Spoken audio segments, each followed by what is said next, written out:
Hey, sports fans, it's world champion handicapper Mike North. Punch this number in your phone right now. If you're driving, pull over. 1-800-808-3419, 1-800-808-3419 for a free pick and info for the premier handicapping site in the country, VegasScoresAndOdds.com. It's the only site you'll ever need with expert handicappers like John Anthony, Denny Macklin, Tony Sacco, Ray Monahan, yours truly, and many more. Check out the homepage of VegasScoresAndOdds.com for a tote board with your buddy. Follow Vegas Scores and Odds on Twitter and dial up 1-800-808-3419. It's 1-800-808-3419, 1-800-808-3419, or go to VegasScoresAndOdds.com. The following program is suitable for all ages. Buffone. A certain magic will always linger with the very name. It speaks of courage and fervor in the world's most brutal game. 55, worn by Doug Buffone, a Chicago Bear through and through. He demanded excellence of himself and anyone wearing navy blue. You tell me what's going on. This is moronic. We're going to get our whipped all the way down the line. I want somebody to get kicked in the and get out there and play. You're getting paid to play this game. I'm playing right. I don't mind you getting beat. I got my whipped many times. But I tell you, I took somebody down with me. You are a professional team. Act like one, for God's sakes. Football fans, this is Buffone 55, the John Buffone Show. Hello, everybody, and welcome to another edition of Buffone 55, a fast-paced approach to Chicago Bears football analysis. I'm your host, John Buffone, coming to you live Tuesday night, October 15th, over our Mixler.com channel. Every week, we provide an in-depth look at the Bears' upcoming opponent, and here to help out with that analysis this week is John Sigler of the Saints Wire. He'll join us in just a bit. First, I want to welcome my producer and moderator, Alyssa Barbieri. Alyssa, how you doing coming off the bye week? It's been a long week. It's been a long couple of weeks, I should say. I'm ready for the Bears to get back out there and start playing, and I'm still kind of, having that week off, to watch like the poor officiating this week. It just kind of, especially last night in the Packers Lions game. What were your thoughts on that? My blood's still boiling.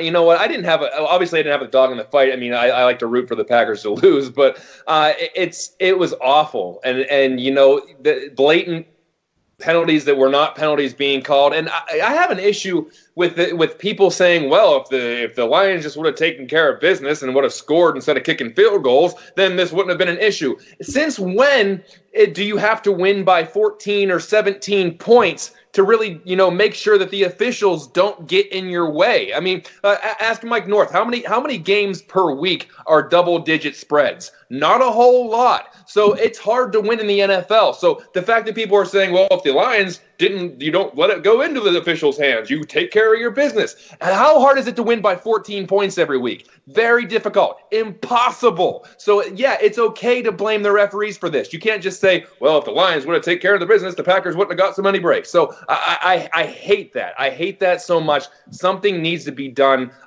We can have an entire show about this, whether or not referees should be full-time. I know a lot of them don't want to be full-time because they got other things going on. But this is ridiculous, and you're starting to really tick off fans. And I know that the NFL probably doesn't have their hand on the pulse of social media, and they may not care. But eventually, it's gonna piss enough people off that they're gonna turn the product off, because that was bad. That was really, really bad. And if that happened to my team, I would be furious. So I can't even begin to fathom what Lions fans are feeling. I mean, Lions fans are sometimes, I don't love them per se, but I feel for them. They should have won that game, and the refs took it away. So I don't want to hear about, that's just part of the game, the human element. They're screwing up calls, and they're costing games, and they're actually – I said on Twitter last night, I love watching Monday Night Ref Ball. That's real fun. I love watching flags hit the ground and dictate the outcome of a game. It's enough. I can't take it.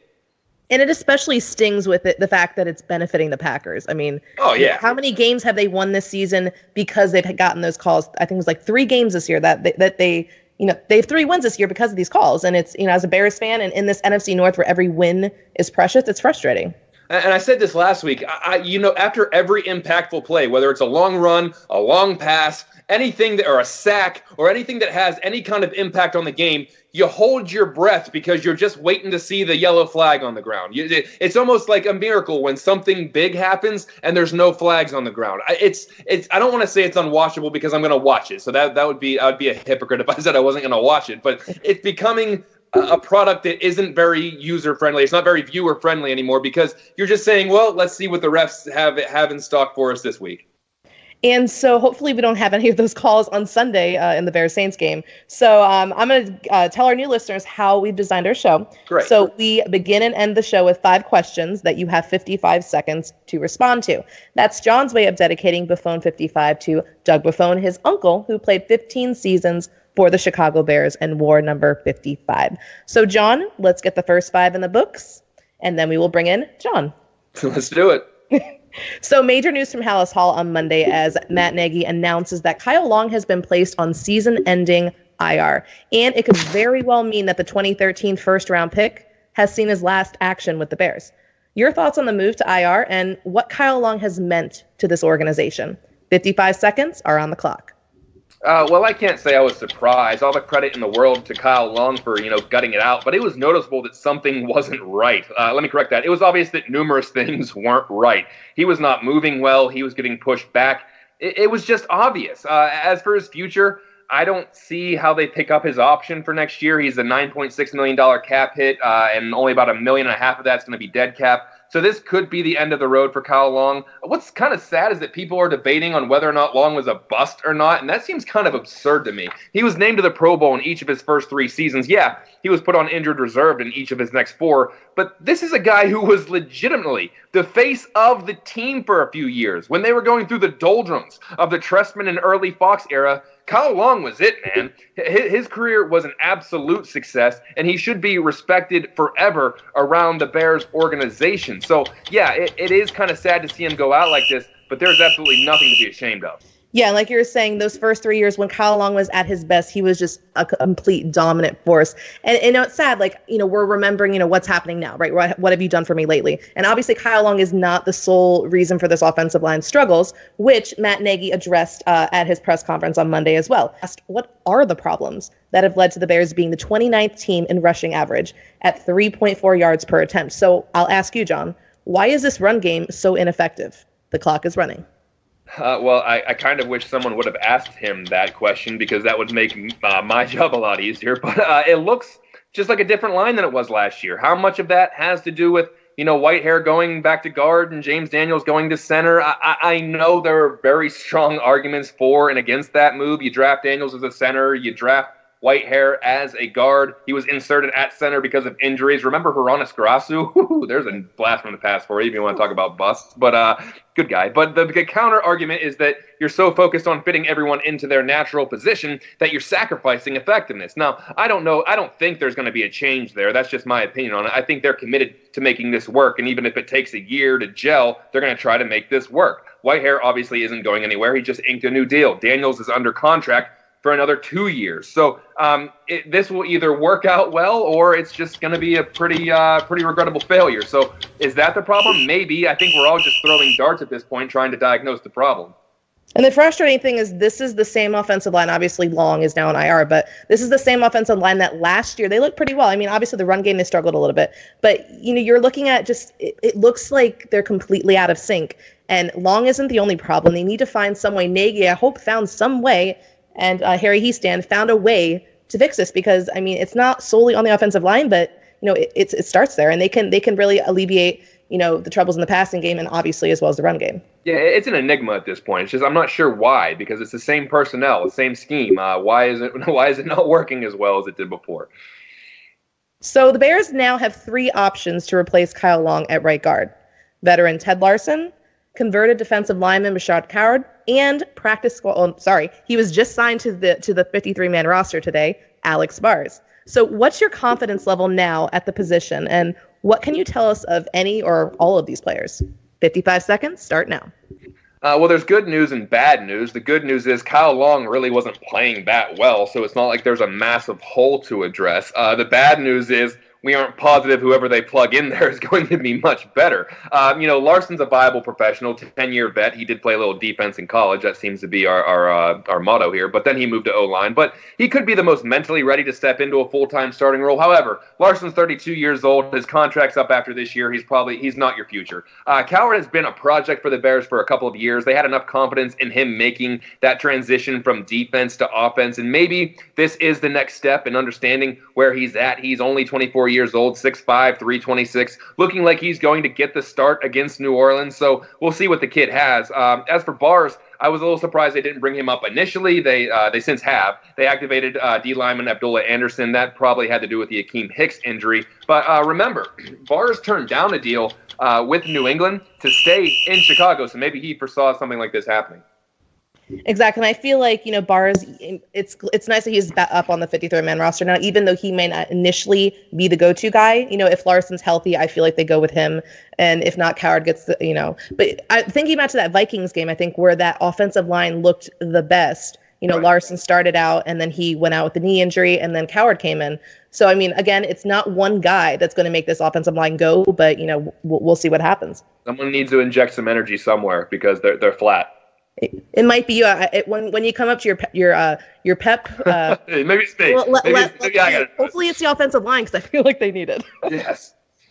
So besides the bad news about Kyle Long, it was just bad news. Just oh my goodness, all week. The news wasn't too much better about former Saints player Akeem Hicks. So although Hicks has been placed on IR, he can return after 8 weeks, which Adam Schefter said is likely to happen. So the Bears had difficulty stopping the Raiders' run game without Hicks. Josh Jacobs ran 26 times for 123 yards. Tell us the options the Bears have here at defensive line and where your confidence level is with those options, and you have to do it in 55 seconds.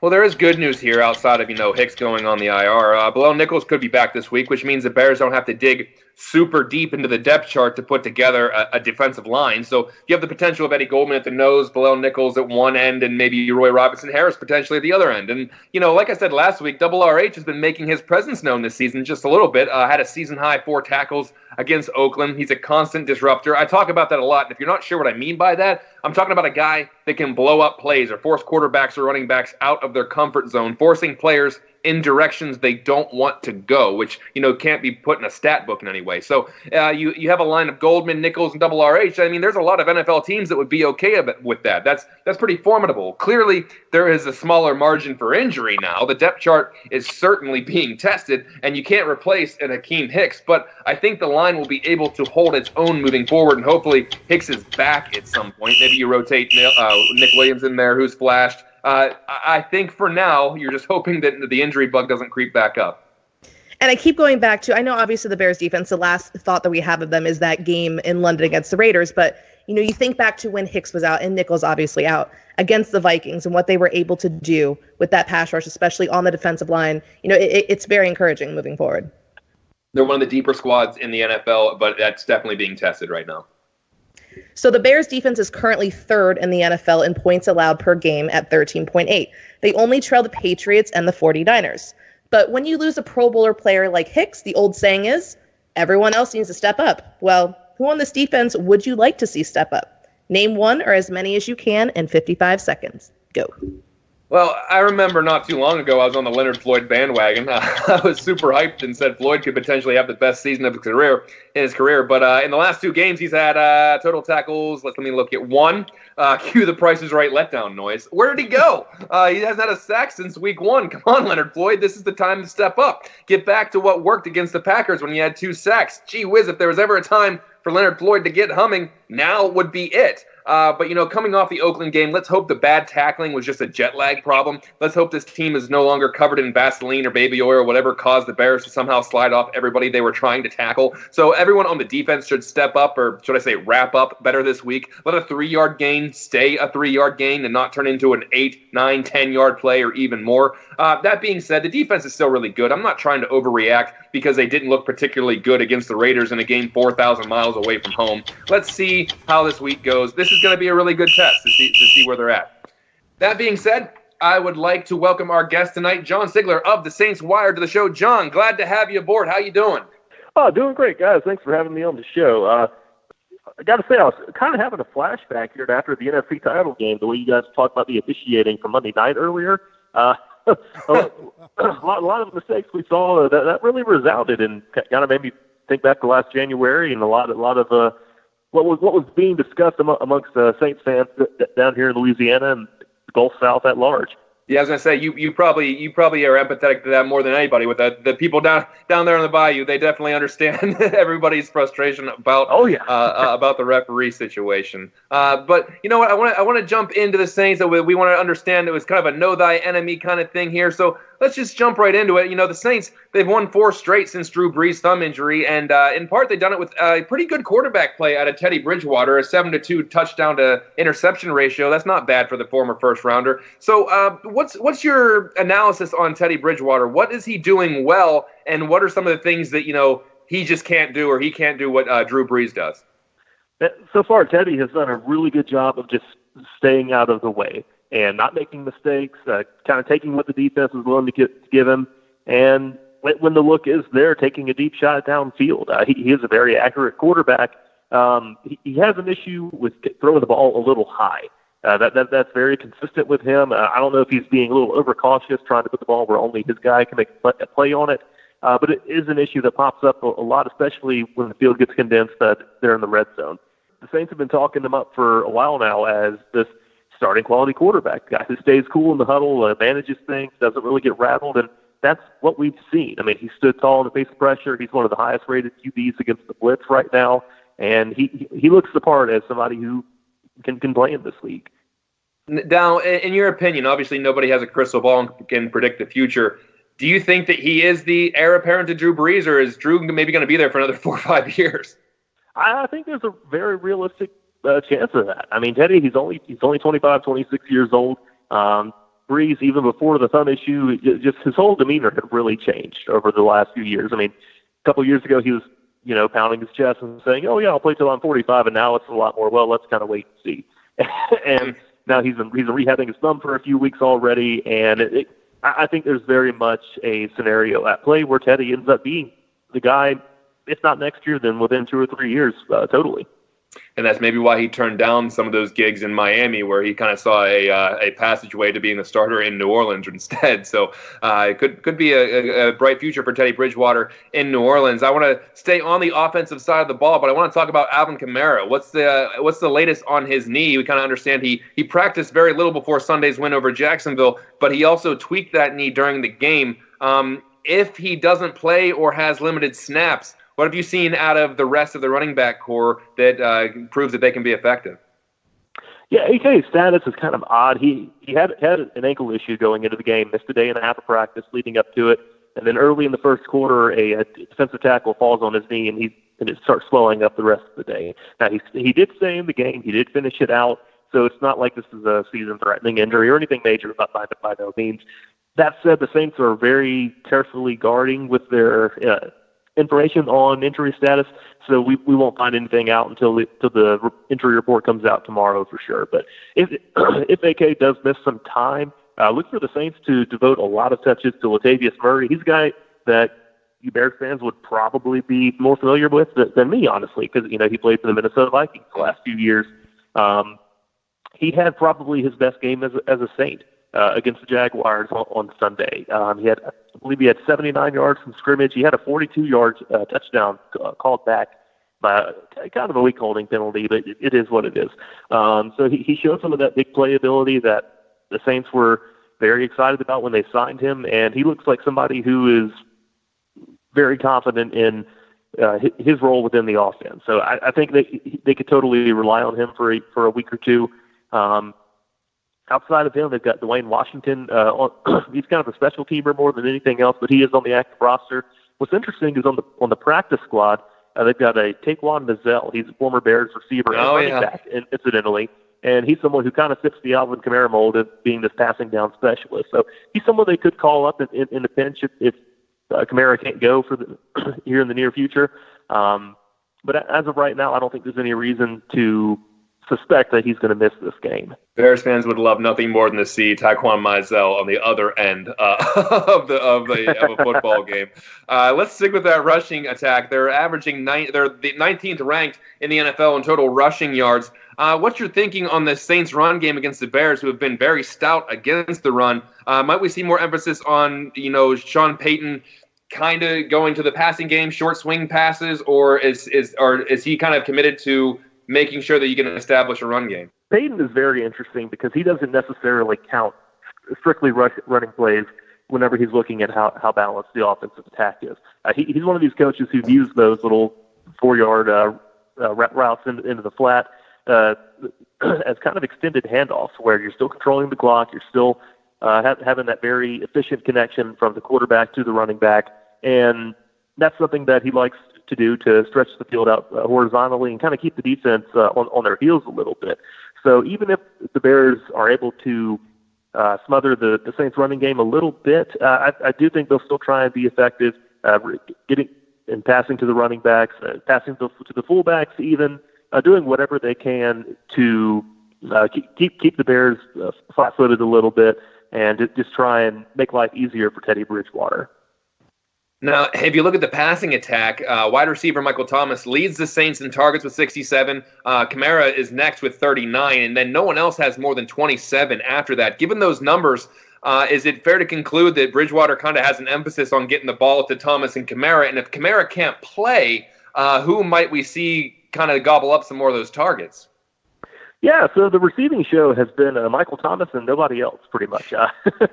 The Saints have not really invested much at the receiver position, well, except for the $100 million contract they gave to Thomas. And so it's really a one-man show there. One player they have been excited about and seems to be picking it up week by week is a veteran tight end, Jared Cook. He's someone they signed from the Oakland Raiders in free agency, and they spent the entire summer talking him up as this guy.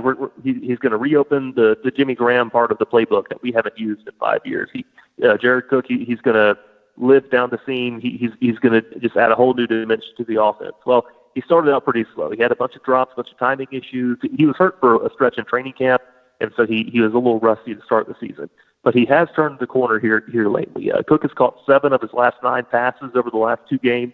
He's gained about 78 yards, I believe, and he scored a touchdown in each of his last 2 outings. So if the Bears can bottle up Michael Thomas a little bit and none of the other receivers step up, look for Jared Cook to continue to be that guy that the Saints look to on these 3rd and long situations. We'll return right after this quick message. Talking to John Sigler of the Saints Wire here on Buffone 55. John, we just got done talking about the Bears' offensive line. Take us through the offensive line for the Saints and kind of let us know where the strengths and weaknesses may be. Oh, man, I'm going to try not to sound like a homer here, but the Saints' offensive line is awesome. I mean, they have invested a ton of draft capital and financial resources into it. They've got several first-round picks on there. In right tackle, Ryan Ramczyk from Wisconsin. I'm sure you guys have seen some of him in his Big Ten days. They've got Eric McCoy, the rookie center, has just been phenomenal at pass protection, and he's making strides in run blocking week to week. The left tackle, Teron Armstead, is probably the most physically gifted offensive lineman in the game. I mean, he still has the scouting combine record for the 40-yard dash. I believe he ran a 4.74, something ridiculous like that at 310 pounds. But the weak link, to look out for, that's left guard Andrus Peat. He's a former left tackle from Stanford. The Saints tried to make him fit at right tackle, and he flopped there. They tried to make him fit in at left tackle, he flopped there. So they kind of pigeonholed him at left guard a little bit, and he'll have good days and bad days, but this season he has really been the weak link in the chain there, and he's been the one that opposing units has kind of dialed in on and running more twists and stunts at him, trying to put him into a back pedal, and it's worked on occasion. The Bears have a very talented pass rush, and even without Akeem Hicks, and I think that's a matchup they can take advantage of. All right, let's switch sides of the ball and go to the Saints defense. On defense, they have 18 sacks, placing them tied for 6th in the league. Who's producing those sacks? And typically, a blitz-heavy scheme that defensive coordinator Dennis Allen runs, or does he kind of create the pass rush with the defensive line? How are they able to get so much pressure? So the story for years has been exactly that, that they've been a very blitz-heavy defense. They're having to manufacture pressure, sit in safeties and linebackers, and use a lot of smoke and mirrors. That is not the case this year. The Saints have been, it's been kind of an underrated storyline with them, but they've been investing in their defensive line for a while. Now they've got 4 first-round draft picks on the first-string defensive line. You've got Cameron Jordan at one end, Marcus Davenport at the other, Sheldon Rankins and former New England Patriots nose tackle Malcolm Brown in the middle. Behind those guys, they've got other just really impressive athletes, like Shai Tuttle is an undrafted rookie they found out of Tennessee this year. He's made some plays. David Onyemata is just been a terror. They're on the inside and from the 3-tech position. And, you know, they're almost running like a hockey team. I mean, 2 deep along the defensive line. And so these guys are taking over games, making life hard on opposing quarterbacks. The Saints are still very effective when they do want to blitz, but they're being much more sparing in the number of blitzes that they're pulling out this year. Let's go to the linebacking core. Kiko Alonso, a guy who's been traded a few times and always has some, luster to his name. He was acquired via a trade with the Dolphins at the beginning of the season. How's he looked? And overall, kind of give us a lowdown on this linebacking core. Yeah, so Alonso has kind of been the next man up over and over again. When the Saints traded for him, he was the 5th or 6th guy on the depth chart at linebacker, and now he's the 3rd. They've had just a ton of injuries at the position. But right now he is the 3rd linebacker. He's a bit further down the depth chart. The Saints play a nickel defense as their base. So they have linebackers Demario Davis and A.J. Klein on the field for most of the game. Alonso will come in whenever they're in base sets or obvious run situations. But other than that, Alonso doesn't really get a lot of action. But the guy to watch is Davis, at number 56. He's a former Jets and Browns linebacker who just immediately took over the locker room when the Saints acquired him last year. And he's the vocal leader of the defense, the leader by example for the defense. He leads them in tackles almost every other week, and he is just a huge presence that the team has missed for, a decade now. We're talking to John Sigler of the Saints Wire. Let's move back on to the secondary now. We counted 3 interceptions among the players in the secondary. Can you kind of take us around the horn and share whether or not there's an expectation for the secondary to create turnovers? What are some of the strengths there? Yeah, those guys are, they're almost like battle brothers a bit. They're always trying to one-up each other, and if one guy gets an interception, then all the others want to go get their own interception and match his production. The guys to watch there, Marshawn Lattimore has really turned the corner in recent weeks. He's been kind of a high-variance player ever since he got to the league, but he's just been a lockdown, shutdown corner. He held Mike Evans from the Buccaneers without a catch 2 weeks ago. He held DJ Chark to 2 catches for 21 yards on Sunday, and Chark was 5th in the NFL in receiving yards going into that game. He did a great job neutralizing Amari Cooper on Sunday Night Football a couple weeks ago. Lattimore has just really turned the corner, and he's playing like possibly the best cornerback in football right now, not named Stephon Gilmore. So expect him to shadow Allen Robinson around the field on Sunday and really go toe-to-toe with him in man coverage. The other defensive backs, the Saints are going to be without their starting nickel and P.J. Williams. He's suspended the next 2 weeks from an off-season incident. In his place, look out for number 22. That's C.J. Gardner-Johnson. He's a rookie out of Florida who has just done a tremendous job of kind of assimilating himself to the style of play of the Saints want. Nice. And, this wouldn't be a Buffone 55 unless we went and talked about special teams a little bit. We never leave the third unit out of our preview. So what's happening with the Saints special teams through 6 games? Is this an efficient part of the team? Anything that needs improvement? Anything that Bears fans should be worried about? Yeah, don't really celebrate too much whenever you force the Saints to punt because Thomas Morstead has just come alive this year. He's been great ever since the Saints got him. He's the longest tenured player on the team besides Drew Brees, as strange as that may be to hear about the punter.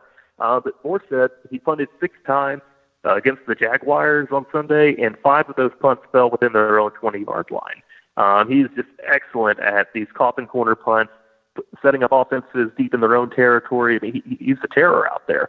And now, whenever the Bears have to punt, the Saints have a very exciting rookie punt returner in Deontay Harris. He went from the small school Assumption College up on the East Coast and playing in front of crowds of 2,000 people a week to playing in the Superdome in front of 70,000 people. And he has not missed a step. He's the NCAA all-time record holder for special teams touchdowns on kickoffs and punt returns, and that has transferred. through 6 games, he's already has the 9th most punt return yards in a single season in the Sean Payton era. I mean, he's just been sensational. He looks like Michael Lewis, the beer man. He's kind of a folk hero down here these days. But Harris has been a real asset for the Saints, and he's somebody who believes he has a chance to score a touchdown every time he touches the ball. Oh, well, that's great news for us. Big plays could possibly be on the horizon. Alyssa, I know you've been interacting with our Mixler.com chat room. Any questions for John from our friends, and any from you? Yes, I do have a couple of questions. Hey, John, how are you doing? I'm doing great, Alyssa. How are you? I'm doing great. So let's talk Marcus Davenport. Is he living up to his draft selection? Because there's been a lot of debate here at the bar room about his value. Yeah, so it's been a little frustrating to get to this point because he had such a quiet rookie year, and he was injured, and there were a bunch of excuses made. But here in year 2, he has been just a monster out there. He still doesn't totally know what he's doing because he's played very sparingly out of a 3-point stance, for example. But he is 2nd on the team in sacks, leads the team in quarterback hits. And I believe Pro Football Focus has him on track to produce 96 pressures on the year. So he has just been a terror. They're rushing from the left end spot up against right tackles. It seems like once a drop in every possession, there's one play where he just picks up a 300-pound man and bench presses him, throws him across the field. It's nuts. So he's still kind of growing into himself. I mean, he's like 6'7", 280 now, I believe. So he's still kind of figuring out his abilities. But he is very much a presence in the game opposite Cameron Jordan, which is what the Saints haven't had throughout Jordan's career. So even without Drew Brees, the Saints team is rolling at 5-1. Is there like one big reason why you think that, or is it kind of like a combination of many things?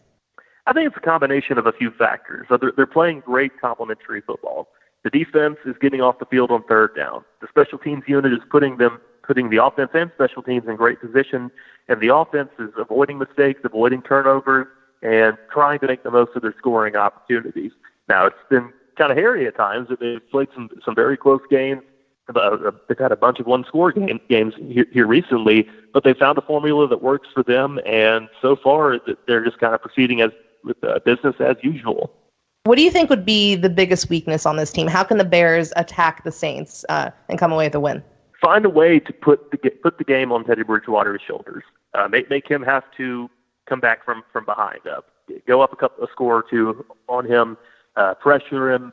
Move him off of the spot. Make him make throws on the run. Do whatever you can to make him go win the football game for you, because that's what the Saints are actively trying to avoid. They're doing everything they can to make Teddy go out and be a superhero and lead these fourth quarter comebacks and these game-winning drives and everything that we expect Drew Brees to do. If the Bears can find a way to do that, then I could very easily see this game go their way. So obviously we talked a lot about the officiating in the beginning of the show, and that chat has been it's been ongoing in our chat room. So John, what would you like to say to the officiating crew? I know obviously dating back to the NFC Championship game last year, if you could talk to them, what would you say to them? Just get it right, guys. Like react to what you see in front of you. Don't second guess yourself. Don't take 10 seconds to throw a flag after the play is over, after Aaron Rodgers has been sacked. Don't wait until then to say, there was a hands to the face on that one. Don't do that. If you see Tommy Lee Lewis get tackled out of bounds by Nikhil Roby-Coleman, they're right in front of you, and you see one helmet smash into another helmet at 40 miles an hour, throw the flag. Like they're making something that's very simple, very complex by just dwelling too hard on the minutiae of the rule book and the procedures, and just taking a great game and they're just really making it into too much of a almost a bureaucracy is the word that comes to mind. It's just very frustrating as somebody who enjoys watching football to look up on the TV and see officials telling me that whenever Ted Ginn Jr. Gets both hands on the football and falls to the ground with it, that it's not a catch because the ball hit the ground while he had both hands on it. It's just kind of unbelievable. Well, let's hope that we have any of those calls on Sunday in that game. Hopefully. Hopefully not. All right, John, I want to thank you so much for your time. Before we kick you out of here, can you tell our audience where they can find your work and interact with you on social media? Yeah, guys. Hey, thanks again for the opportunity. Anyone who's interested, look us up on saintswire.com, and you can follow me on Twitter at John_Sigler. That's JOHN_SIGLER. Again, thanks for having me on the show, and here's to a great game. Hopefully the officials stay out of the way. I hope so. And can we get a quick prediction out of you before we cut you loose? Oh, man, I got to say, I think this is the game where Teddy's luck runs out. I think I'll say 19 Bears, 15 Saints. Oh, you just gave us the kiss of death, John. Appreciate that. I know what you're doing. You said that voodoo stuff you guys got going on down there. I know what you're doing. Hey, it worked on the Cowboys, man. We got to keep it going. And you got the Pope on your side, too. And the Pope's tweeting about you. You got everything going for you. But, hey, John, thanks so much for being on. We'll talk to you down the road. Will do. Thanks, guys. Thanks, John. We'll return right after this quick message. Hello, everyone. My name is Alec Lifshos, a.k.a. Trey Busy, and I'm here to have a conversation with you guys about mental health. A lot of times in our communities, we don't talk about mental health enough, and it goes under the radar as a reoccurring issue. So I took the liberty to create the Let's Talk It Out podcast. This podcast was created to break the silence on mental health issues and to give a voice to those suffering. I have conversations with professionals in the mental health field as well as those who are suffering, and we break down different ways to stump stigmas and ways to cope with mental health conditions. The show is broadcasted live every Thursday at 8 p.m. Central Standard Time on Mixler.com/LTIO podcast. That's MIXLR.com/LTIO podcast. If you can't make the live recording of the podcast, then you can find the podcast available to you on Spotify, Apple Podcasts, iHeartRadio, and wherever else you listen to podcasts. Give the podcast a follow on Twitter and Instagram at LTIO Podcast on both platforms. Thank you, and I look forward to talking to you guys in the future. We now return to our program.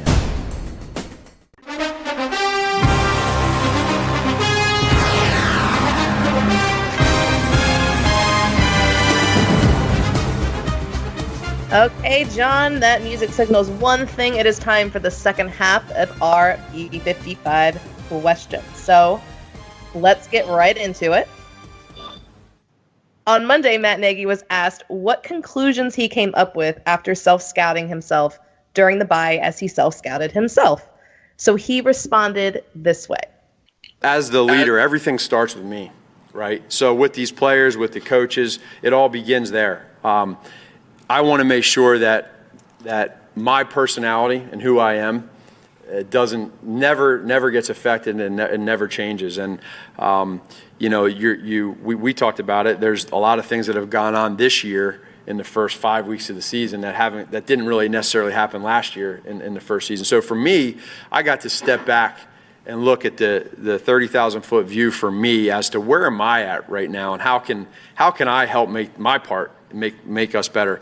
And whatever that part is, whether that's X's and O's, whether that's leadership skills, communication, whatever that is. So I feel like I have a good grip on that. And so we'll see where that goes. But that's to me where it starts. And so I had a chance to do that. So John, help the coach out. Is there anything that you'd like to have seen him address that perhaps he didn't mention there? Your 55 seconds, start now. Well, he talked a lot about teaching the line, overcoming adversity, and not making excuses. But I think what's on everyone's mind is what's being done to this offense as a whole. Are things going to get scaled back for Mitch Trubisky? Can we expect him to roll out or run the ball more? How do you generate more scoring drives and keep the defense off the field? Because through the first few games, maybe excluding the Washington game, this ain't it, man. Now, obviously, you're not going to spout off changes you're making in a press conference, so you really don't learn anything until you see the product on the field. Anything that's going to be noticeable isn't going to be publicly mentioned for the most part, maybe outside of inserting someone else into the starting lineup. But when it comes to press conferences, I don't pay a whole lot of attention to questions about game plans and attitudes and philosophy because it's all talk and words and coach speak. Coming off this, I just want to see what you did. I just want to see what you changed, and I want to see what this team will look like for the rest of the season. I never thought a bye week in week 6 would be as needed as it was, but it was a great time. They have a winning record, but they have things to change. And like you said, actions speak louder than words. So let's see what he does, what this team is able to do when they coming out of the bye, having 2 weeks to prepare for the Saints. With this offense, potentially, most likely getting Trubisky back, what does this offense look like? Does it resemble the one at this point last year or the one that we got in the first 5 weeks? So hopefully it's the former. Yeah, I mean, I'm at the point now where it's like, don't tell me, show me. Absolutely. And so Nagy, again, talked about how proud he was of the entire team because they handled criticism really well. Is there anyone on Nagy's coaching staff that you'd like to single out and offer a little constructive criticism? Shouldn't hurt too bad, given you've got only 55 seconds. Go.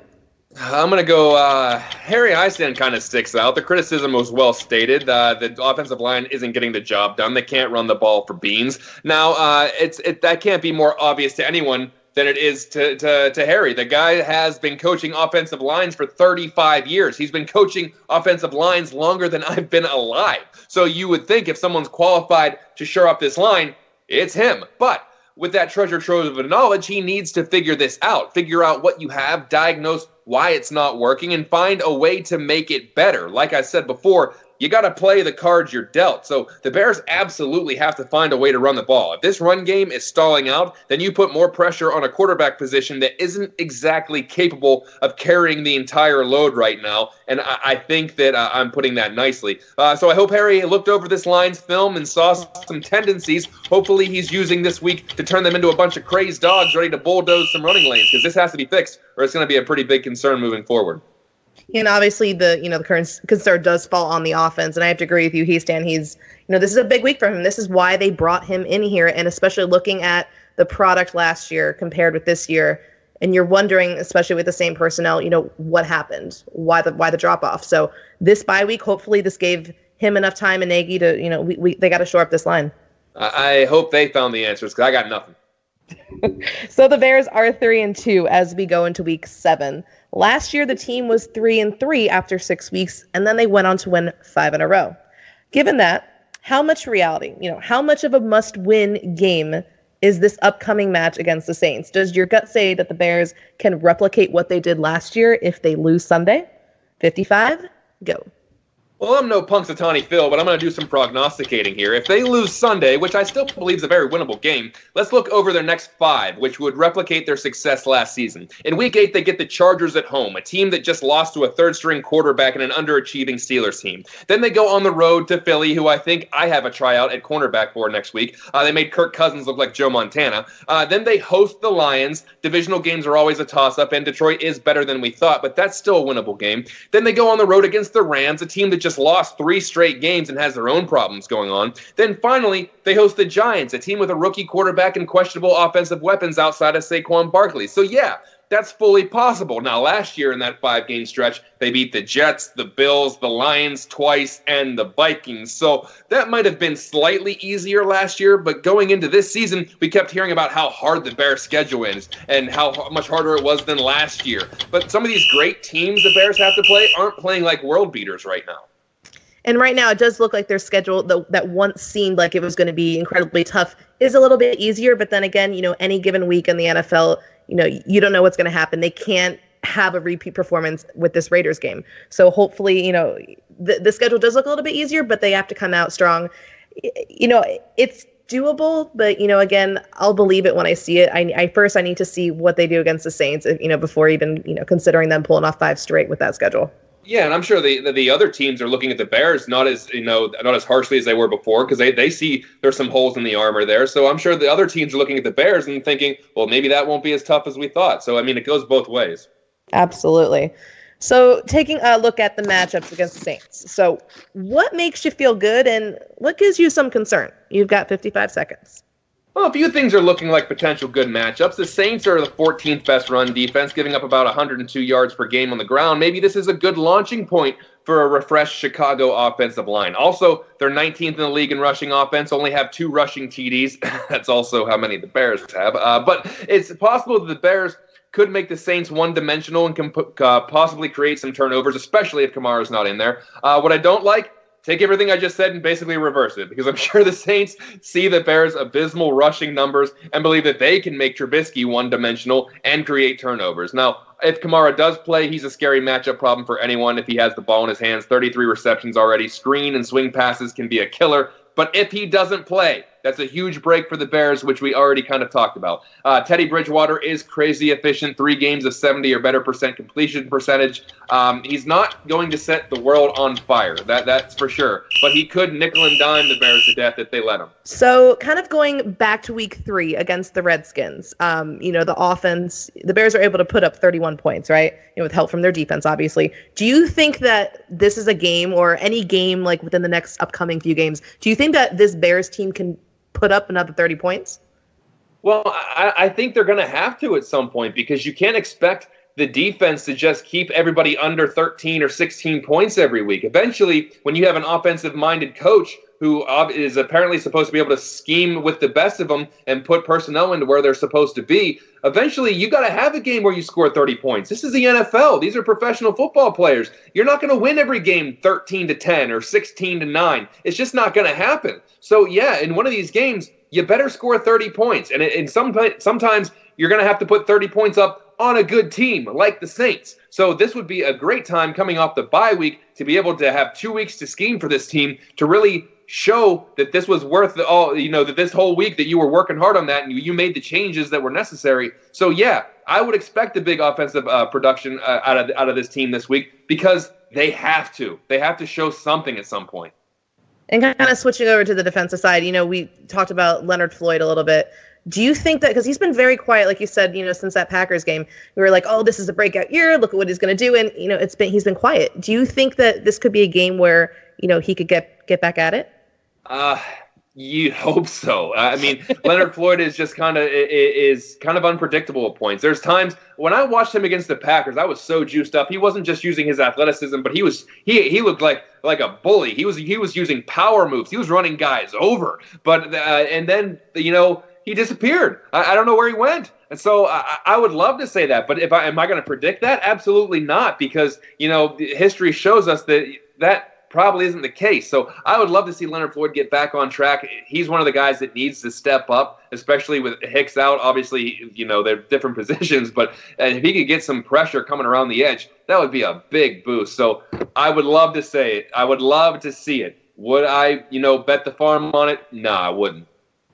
So JD in the chat room just asked, is Trey Burton still on the Bears? So tight end is obviously another big concern for this offense. Do you have any reason to be optimistic that, that they're going to be more involved, especially Burton and Shaheen?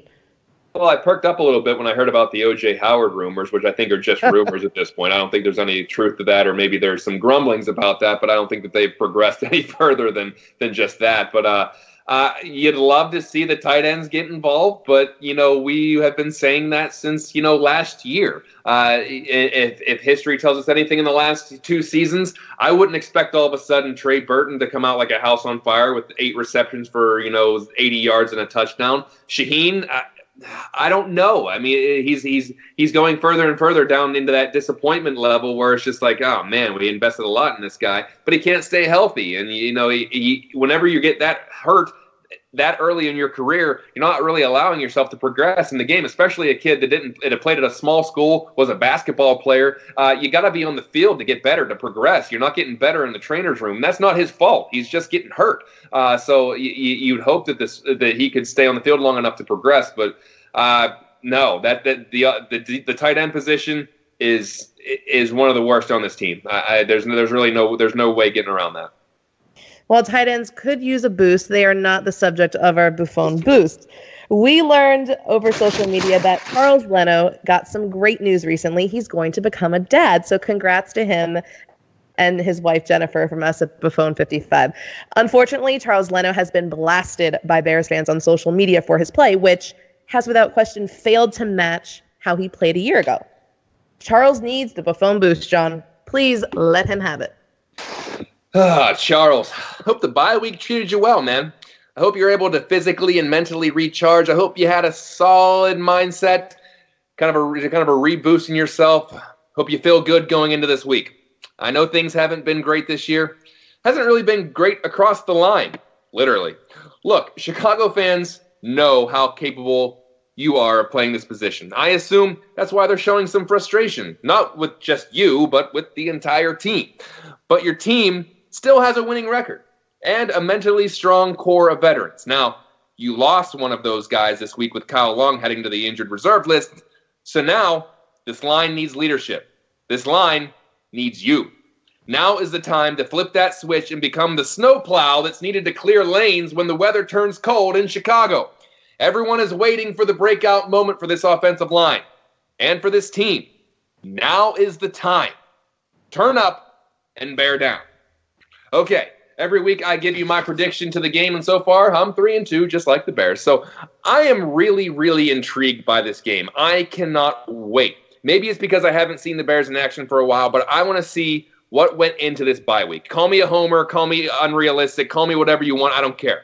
I'm waiting for the talent to come out in full force. I think this could be the week. I think the Bears find a running game somehow. I think the Bears hit a few big plays. I think they end up defending Soldier Field. I think they beat the Saints 26-23. Once again, I want to thank John Sigler of the Saints Wire for coming on the show tonight. Remember to follow me on Twitter at JDBuffone, and make sure you are following the Barroom on Twitter at Bears Barroom and on the Facebook page. Alyssa, tell our listeners where they can find your work and contact you on social media. You can find my work over at bearswire.com, and you can follow me on Twitter at Alyssa Barbieri. I also want to tell those listening to us live on Mixler.com that in just a few minutes, we've got 2 more shows coming up.